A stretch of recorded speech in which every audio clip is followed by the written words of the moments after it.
Tous les gens qui prônent un peu le dialogue avec les djihadistes partent du principe que, du même constat en fait, que depuis 10 ans, les forces de défense et de sécurité des différents pays impliqués, ainsi appuyées par les pays, d'autres des partenaires, tels que la France et la force européenne Takuba qui est venue dernièrement, depuis 10 ans, ces forces ne sont pas arrivées à gérer cette problématique de djihadisme dans le Sahel. Et cette intervention militaire n'ayant pas résolu ce problème, l'optique a été de chercher un peu une approche plus globale. Donc la crise perdure et elle impacte négativement la vie des populations.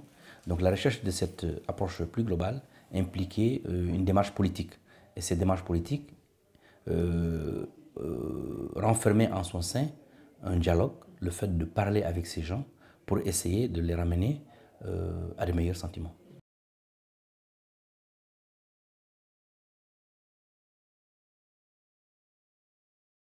Il s'agit donc de nationaux qui ne sont pas des étrangers. On ne peut pas continuer à combattre les fils des pays.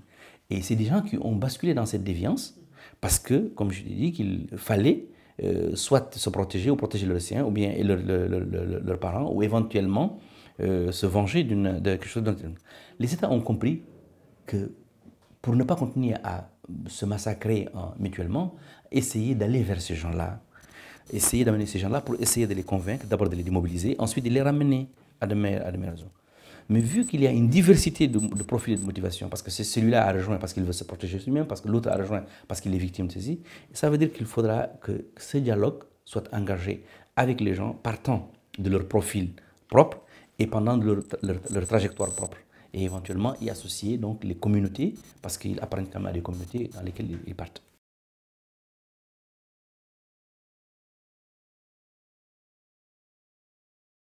Les États doivent d'abord rassurer ces gens-là, rassurer ces jeunes qui se sont retrouvés dans le djihad.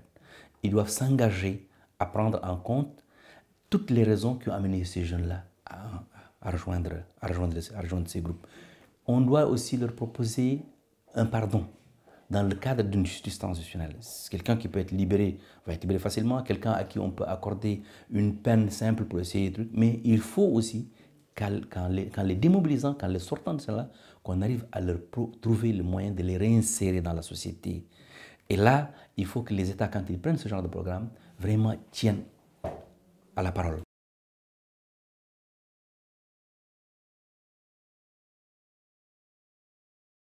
C'est un dialogue qui a eu lieu en Mauritanie en 2010. Oui, je dirais oui, on peut s'en inspirer et on peut capitaliser ces enseignements. Mais par rapport au Mali, au Burkina et au Niger, c'est un dialogue qui ne peut pas s'appliquer directement, il faut l'adapter en réalité. Parce que ce dialogue qui a eu lieu en Mauritanie, c'est un dialogue purement doctrinal.